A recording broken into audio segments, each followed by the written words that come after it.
जय हिंद दोस्तों, स्वागत करते हैं एक बार फिर से आपके अपने भाई के YouTube channel IAS my target में। तो दोस्तों, आप लोगों को मालूम है कि इस चैनल पे जो है IAS माय टारगेट पे हर दिन एक प्रश्न को सॉल्व करते हैं जो कि PYQ रहते हैं। तो अभी हम सॉल्व कर रहे हैं PYQ का सिविल सर्विस एग्जाम 2024 का PYQ, यानी कि सिविल सर्विस एग्जाम में जो पूछे गए प्रश्न हैं 2024 में जो मेंस एग्जाम में पूछे गए थे उन्हीं का आंसर राइटिंग प्रैक्टिस कर रहे हैं, ठीक ना। तो आज का ये वीडियो है GS 4, जिसमें कि एथिक्स से रिलेटेड प्रश्न रहते हैं, ठीक है। तो इनका प्रश्न संख्या हम एक को कवर कर लिए हैं। एक में 2 सवाल थे, A और B, इनको कवर कर लिए हैं। अब हम कवर कर रहे हैं 2, प्रश्न संख्या 2 में हम A को कवर कर लिए हैं, आज करेंगे B को, ठीक ना। तो जैसा कि पिछले वाले वीडियो में हमने आप लोगों को बता दिए थे कि आप लोग जो है इनका आंसर लिख के रखिएगा, और जब हम रात में इनका अंतिम में मतलब सोने से पहले आंसर राइटिंग जब हम इनका लिख के हटेंगे तो आप लोग जो है अपना आंसर भी मैसेज कर दीजिएगा, ताकि दोनों आंसर को यदि कंप्रोमाइज करेंगे तो जो भी बेटर लगेंगे वो हम भी प्रयास करेंगे रख लेंगे, ठीक ना। तो चलिए प्रारंभ करते हैं। तो सब्जेक्टिव प्रश्न है, तो सब्जेक्टिव से रिलेटेड जितने भी प्रश्न हैं तो इसमें सबका अपना अपना माइंड सेटअप होते हैं, अपना अपना आंसर देने का तरीका होते हैं, ठीक है। तो इसीलिए आप लोग भी अपना माइंड सेटअप किस तरह से किए हैं वो तो आप लोग ही जानते होंगे। ये तो मेरा माइंड सेटअप है जो आप लोग देख रहे हैं। तो चलिए एक बार प्रश्न पढ़ के सुना देते हैं। तो देखिए, प्रश्न कह रहे हैं कि ग्लोबल वार्मिंग और जलवायु परिवर्तन विकास के नाम पर मानव के लालच का परिणाम है, जो इस ओर संकेत करता है कि मानव सहित सभी जीवों का विलुप्त होना पृथ्वी पर जीवन की समाप्ति की ओर अग्रसर है। जीवन की रक्षा के लिए और समाज तथा पर्यावरण के बीच संतुलन लाने के लिए आप इसे कैसे समाप्त करेंगे, ठीक है ना। तो ये सब प्रश्न जो है, जैसे गाइस अभी आज का डेट में जो हम पेपर पढ़े, ठीक ना, न्यूज एनालिसिस थोड़ा सा पेपर जो दैनिक जागरण, हालांकि ग्राउंड लेवल रिपोर्ट सब बहुत सारे आते हैं, जिसमें इंटरनेशनल न्यूज में देश विदेश की न्यूज भी हम पढ़े, उसमें दिया था किस तरह से लगभग मच्छर से प्रत्येक वर्ष 56 लाख के करीब आदमी जो है डेट कर रहे हैं, ऐसे न्यूज में देखे थे। एग्जैक्टली याद नहीं है लेकिन लगभग इतना। तो मच्छर की यदि जातियों की बात करें तो लगभग 36,000 के आसपास, इससे भी ज़्यादा भी हो सकते हैं, कम भी हो सकते हैं, एक अंदाज रख सकते हैं कि इतना, ऐसे कुछ न्यूज में पढ़े जो एक्चुअली अभी याद नहीं है। तो अभी माइंड सेटअप तो उसी के अनुकूल हम यदि हम बात करें तो वो प्रश्न कहीं ना कहीं इनसे मिल रहे हैं, उनका मतलब इनका आंसर यदि लिखेंगे तो इनसे कहीं ना कहीं मिल रहे हैं। तो ये सब बातों को हमको इसमें नहीं रखना है, मेन बात इसमें रखना है, क्योंकि यहाँ 150 शब्द ही कहे हैं। तो आज का न्यूज जो जैसा कि पढ़ें तो उसमें मानव का जो प्रजाति हैं, बस एक ही मानव प्रजाति बचे, होमोसेपियन, बाकी धीरे धीरे विलुप्त होते जा रहे हैं, ठीक ना। वहीं मच्छर की प्रजातियाँ जो कि लगभग 36 लाख के आसपास प्रजातियां या कुछ ज़्यादा, लगभग एग्जैक्टली मुझे याद नहीं है, आप लोग सर्च करके देख सकते हैं। तो इस तरह से जो है उनकी संख्या में बढ़ोतरी हो रही है, और लेकिन मानव जाति का जो रहते हैं, डायनासोर काल से ही मच्छर की प्रजातियां है, ठीक है। तो ये कहाँ बात कर रहे थे, तो होमोसेपियन, मानव के लिए जो है सिर्फ होमोसेपियन एक प्रजाति बचे हैं जिसमें कि मानव है, ये भी लेकिन धीरे धीरे विलुप्त होने के कगार पे चल ही रहे हैं, ठीक है। तो चलिए आगे हम बात करते हैं इस प्रश्न को लेकर के। देखिए, ग्लोबल वार्मिंग आप लोग तो जानते ही होंगे, तो जलवायु परिवर्तन भी जानते ही होंगे, ठीक है, के नाम पर मानव के लालच का परिणाम है। तो चलिए इनका पहले आंसर दे देते हैं, ठीक है। अब इनका कोई काम नहीं है, इनको कर देते हैं बंद, क्योंकि ये आप लोगों को सिर्फ दिखाने के लिए रखे हैं कि ये आप लोग प्रश्न मिला सकते हैं। पहले बगैर इनके हम प्रश्न का आंसर दे देते, कुछ वीडियो पहले डाले हैं, ऐसे डाल देते थे बना के, तो बहुत को विश्वास नहीं हो रहे थे कि प्रश्न जो हम आंसर राइटिंग कर रहे हैं कहाँ से कर रहे हैं। आखिर सामने वाला, जैसे मान लीजिए आप देख रहे हैं तो आपको मालूम होना चाहिए ना हम किस चीज़ पे समय व्यतीत कर रहे हैं। फालतू का समय इधर उधर व्यतीत करना अच्छा भी नहीं रहते हैं, हालांकि बहुत हद तक अच्छा नहीं रहते हैं, बेकार बर्बादी होते हैं समय का। तो अभी हम आप लोगों को इसलिए ही दिखा देते हैं ताकि आपका माइंड सेटअप बन जाए कि हम PYQ देख रहे हैं, ठीक ना। तो ये ओरिजिनल PYQ है, आप लोग डाउनलोड भी कर सकते हैं। तो हम जो है इनका फोटो को भी जीरोक्स निकाल लिए हैं, देख सकते हैं, यहाँ पे दाग भी होंगे। तो ये ओरिजिनल नहीं है, ये जीरोक्स निकाले हैं इस पर, लेकिन ये प्रश्न ओरिजिनल है, ठीक ना। ये डायग्राम सब जो बना हुआ है, सामान्य अध्ययन जनरल स्टडीज, ये ओरिजिनल है, ठीक ना। इसी तरह से प्रश्न पत्र आते हैं। तो ये प्रश्न GS 4 में इस तरह से प्रश्न पूछे जाते हैं, जिसमें कि प्रश्न संख्या 1 और 2 को कवर कर लिए हैं, 2 में 1 को कवर कर लिए और आज 2 का भी कवर करेंगे, उसके बाद आगे बढ़ेंगे इसी तरह से, कल 3 को कवर करेंगे। तो चलिए इनको इधर हम साइड कर दिए।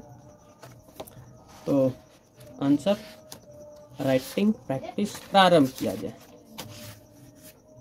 अब तो आप लोगों के अंदर कोई डाउट नहीं बचे होंगे कि हम क्या देख रहे हैं, डाउट तो क्लियर कर दिए। तो हमारा ये तीनों पेन ख़त्म हो चुके हैं, तो इनको लगभग साइड कर देना चाहिए, यहाँ भीड़ कम रखना चाहिए ब्लैक पेन। तो चलिए गाइस, प्रश्न पढ़ के सुना दिए हैं, तो आंसर प्रयास करेंगे, बोल बोल के लिखेंगे और अक्षर बनाने का, क्योंकि कुछ दिन पहले भी कमेंट आए थे, तो कमेंट के अनुकूल ही कल का प्रश्न थोड़ा धीरे से सॉल्व किए, जिसके अक्षर बनाने का प्रयास किए। तो लगभग 10 मिनट का हो चुके थे वीडियो। आज का वीडियो मालूम नहीं कितना देर तक के होते हैं। तो टाइमिंग स्टार्ट कर रहे हैं आंसर राइटिंग के लिए, फिर ये हट जाएंगी टाइमिंग, तो टाइमिंग स्टार्ट करते हैं। चलिए डन।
सॉरी गाइस, भूल गए थे, बोल के पढ़ना था।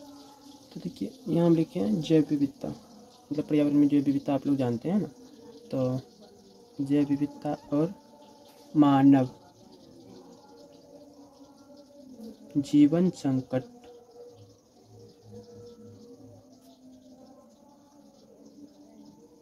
में है। देखिए गाइस, पढ़ के हम इसलिए नहीं लिख रहे थे, पढ़ने के दरमियान माइंड इधर उधर डिस्टर्ब हो जाते हैं, ठीक ना, इसी वजह से हम आंसर इनका भूल सकते हैं। तो इसलिए हम कभी कभी पढ़ते नहीं, आराम से छोड़ देते हैं, ठीक है। तो यहाँ से पैराग्राफ आप चेंज करके लिखे, पैराग्राफ चेंज करके हम लिखेंगे। तो प्रयास करते हैं बोल के ही लिखिए, थोड़ा स्टार्ट करते हैं।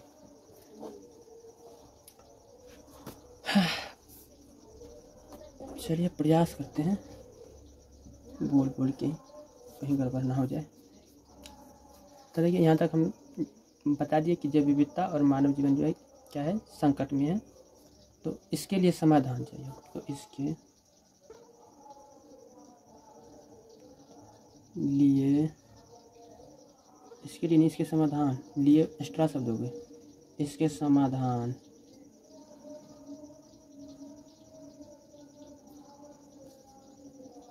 के लिए टिकाऊ विकास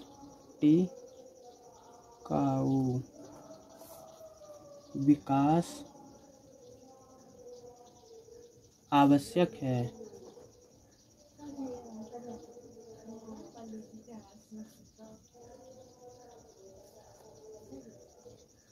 जो पर्यावरणीय सीमाओं,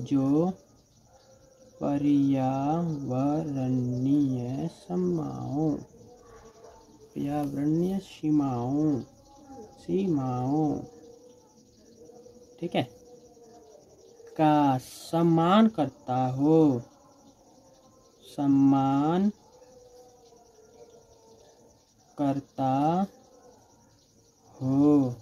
फुल स्टॉप। तो देखिए यहाँ पे लिए इसलिए हम काट दिए कि इसके लिए समाधान आगे हम लिख सकते थे, लेकिन लिए इसलिए काटे कि यहाँ एक्स्ट्रा बातें ज़्यादा बन जाते हैं। इसके समाधान डायरेक्ट यदि लिखते हैं तो इस तरह से ही डायरेक्ट इंगित कर देते हैं, लिए जरूरी नहीं था, ठीक ना। लिए का मतलब होता है बात एक्स्ट्रा इधर उधर घुमा फिरा के क्या करना, डायरेक्ट कर दीजिए। इसके समाधान के लिए टिकाऊ विकास आवश्यक है, जो पर्यावरण सीमाओं का सम्मान करता हो। ठीक, मतलब सैम्पल लैंग्वेज में शॉर्ट टर्म में आंसर देना है। ठीक, तो यहाँ पे हम ये चीज़ लिख दिए, जो पर्यावरण सीमाओं का जो है सम्मान करता हो। ठीक ना, सम्मान करता हो। तो इस तरह से कॉपी चेक करने वाले समझ जाएंगे कि हम क्या कहना चाह रहे हैं। ठीक ना, तो अब आगे लिखते हैं हम कि नवीकरण ऊर्जा, नवीकरणीय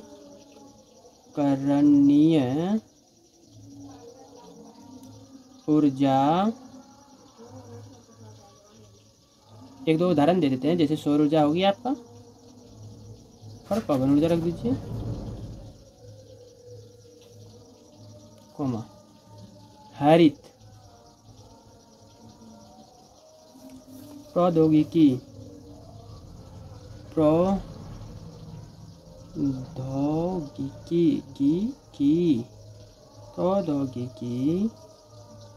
हरित प्रौद्योगिकी, कोमा कार्बन टैक्स। आप लोग तो सोच लिए होंगे कार्बन डाइऑक्साइड लिखेंगे। तो हरित प्रौद्योगिकी और कार्बन टैक्स, उसके बाद और वृक्षारोपण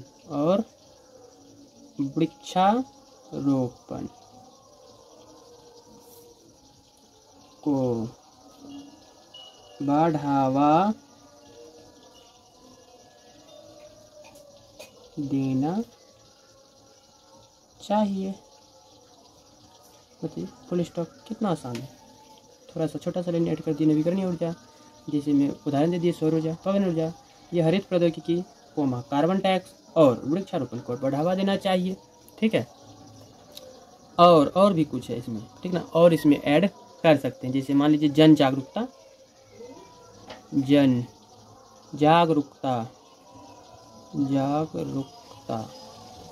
सॉरी नहीं हुआ यहाँ पे, अच्छा से यहाँ लिख देते हैं, जागरूकता।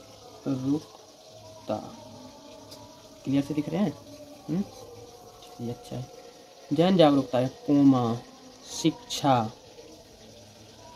और पर्यावरणीय,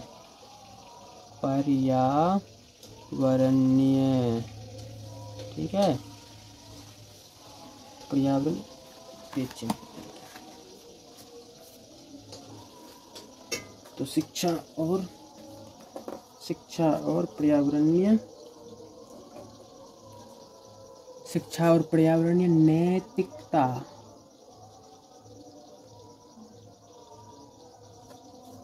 को समाज में स्थान देना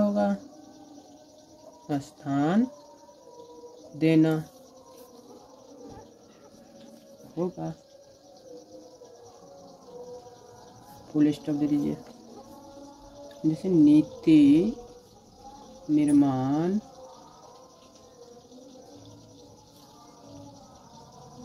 में क्या होना चाहिए? पारदर्शिता होना चाहिए। ठीक ना, तो नीति निर्माण में पारिस्थितिकी को, नीति निर्माण में पारदर्शिता तो होना चाहिए, लेकिन नीति निर्माण में पारिस्थितिकी, नीति निर्माण में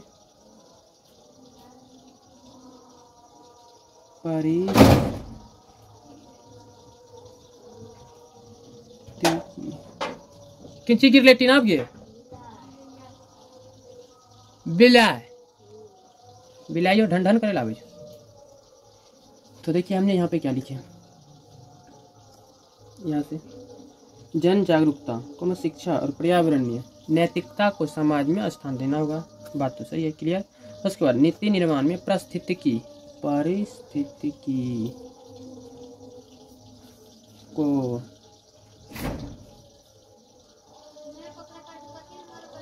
केंद्रीय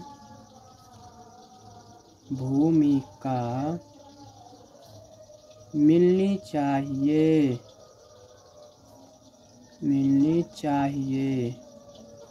फुल स्टॉप। ये पूरी बातें हमने रखी इतना सा, और थोड़ा सा निष्कर्ष लिखेंगे तो लगभग 150 पूरी ही जाएंगे मेरे ख्याल से। एक्सपीरियंस हो गए डेली का लिखने का, तो 150 पूर्णा ही है।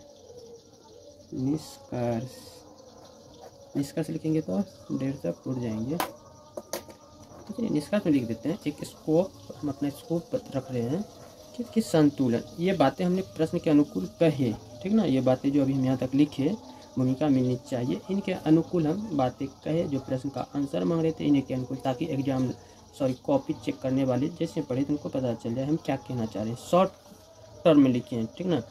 प्रत्येक शब्द का बहुत गहरा से यदि सोचिएगा बहुत बड़ा अर्थ होते हैं। इनके लिए आपको NCERT को अध्ययन करना पड़ेगा, ठीक है। तो पहले हम निष्कर्ष को लिखते हैं। तो देखिए निष्कर्ष में हम दे देते हैं कि संतुलन समाज यदि संतुलित रहते हैं तो पर्यावरण के बीच भी तभी संतुलन आएगा। तो यहीं से प्रारंभ कर देते हैं। तो देखिए निष्कर्ष में इन्हीं के अनुकूल लिखना पड़ता है। तो मेरे माइंड में सेटअप पहले से है, इसलिए हम यहाँ ये लिख रहे हैं। तो आप लोग भी देख सकते हैं लाइव में। तो देखिए यहाँ हम लिखेंगे संतुलन, संतुलन समाज और पर्यावरण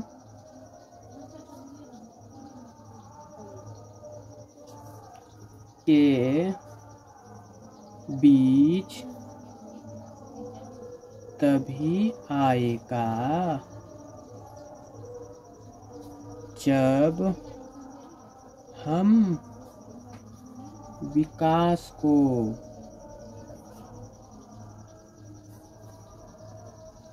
प्रकृति के साथ सामंजस्य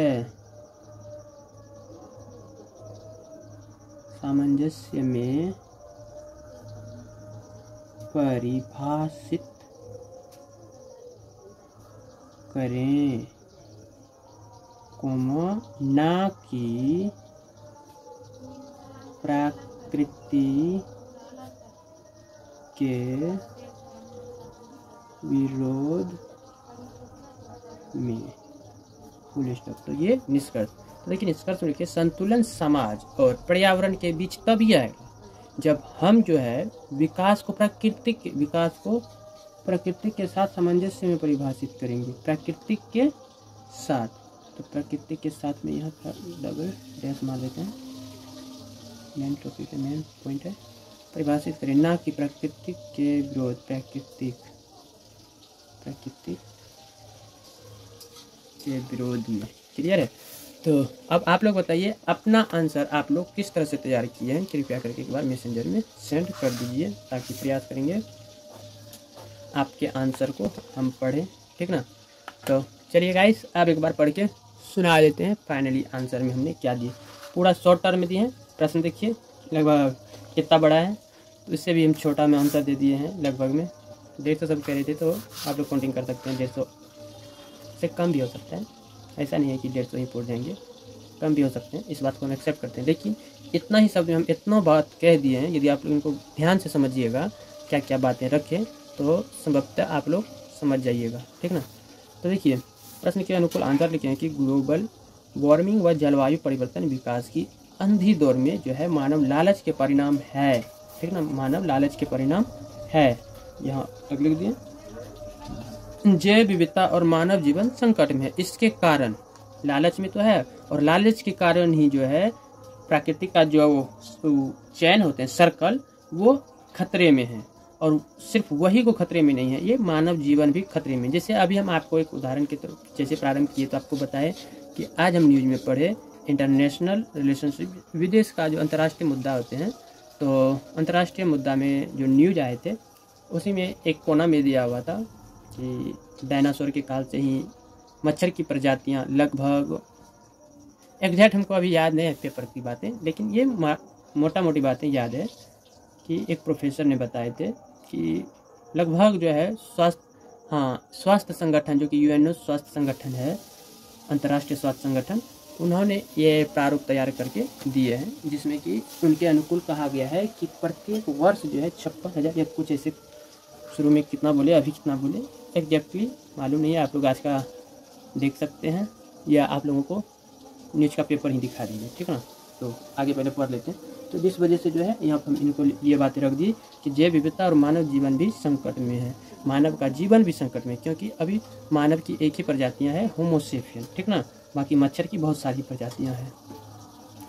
तो इसके समाधान के लिए टिकाऊ विकास आवश्यक है, और इनका जो है समाधान करने के लिए एक धरातल पे टिकाऊ संविधान विकास होना चाहिए। ऐसा नहीं कि कागज पे इस जगह पे पूरा कानून बन चुके हैं लेकिन धरातल पे आइएगा तो सुनसान, कुछ नहीं देखने को मिलते हैं, ठीक है ना। कागजी कारोबार नहीं, धरातल तक आना चाहिए, ठीक है। तो समाधान के लिए टिकाऊ विकास आवश्यक है जो पर्यावरणीय सीमाओं का सम्मान करता हो, और ये जो विकास धरातल तक करें, इनमें ये ध्यान रखना बहुत ज़्यादा जरूरी है कि हमारा पर्यावरण को क्षति ना पहुँचे, उन्हीं के अनुकूल हमारा विकास हो, ठीक है। नवीकरणीय ऊर्जा जैसे सौर, पवन ऊर्जा, हरित प्रौद्योगिकी, कार्बन टैक्स और वृक्षारोपण को बढ़ावा देना चाहिए। जन जागरूकता, और इन सभी के लिए जो है जन जन तक ये बातें पहुंचानी चाहिए और सबको जो है शिक्षित करनी चाहिए, उनके प्रति मोटिवेट करना चाहिए।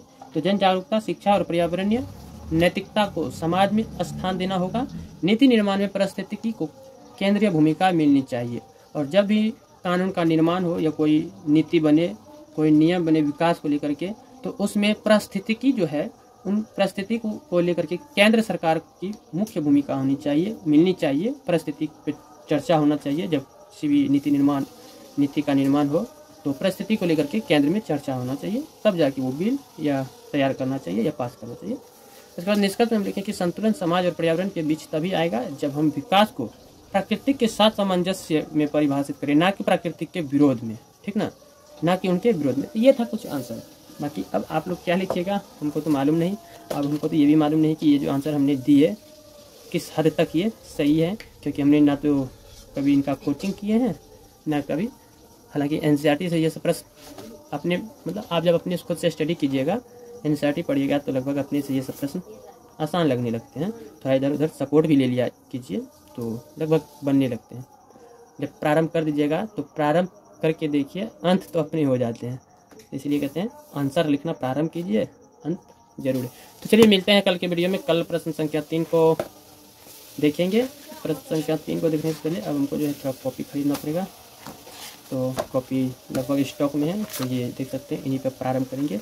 ये फर्स्ट कॉपी हो गई, ये सेकेंड कॉपी हो जाएंगे। अब मिलते हैं अगले वीडियो में। अच्छा टाइमिंग ले लिया आप लोगों का, लगभग 20-22 मिनट तो ले ही लिए। 20-22 मिनट से आप लोग देख रहे हैं इस वीडियो को, तो आप लोग तो जान चुके होंगे कि आप लोग जो है 20-22 मिनट किस चीज़ पे बर्बाद किए। आप लोग ये देख रहे थे कि PYQ का मेंस एग्जाम में जो एथिक्स से रिलेटेड GS4 में प्रश्न पूछे जाते हैं उसको किस तरह से हमने सॉल्व किया, आप लोगों के बीच, आप लोगों के समक्ष कैसे डील किए इस प्रश्न को मात्र 150 शब्दों में। तो बस ज़्यादा समय नहीं लेंगे। आप लोगों का बहुत बहुत धन्यवाद अंत तक वीडियो देखने के लिए। आप सभी का दिल से आभार। एक बार आप लोग लाइक कर दीजिएगा, साथ में अपने दोस्तों को भी शेयर कर दीजिएगा, क्योंकि आपका यही सपोर्ट जो है हमारे भविष्य में जो तैयारी जारी कर दी है, हालांकि तो भविष्य में लगभग बहुत भूमिकाएं अदा करेंगे आप लोगों का सपोर्ट। तो बस हाथ जोड़ के विनती है कि वर्तमान में अभी आप लोग सपोर्ट कर दीजिए। Okay bye, love you all of you, bye bye, good night.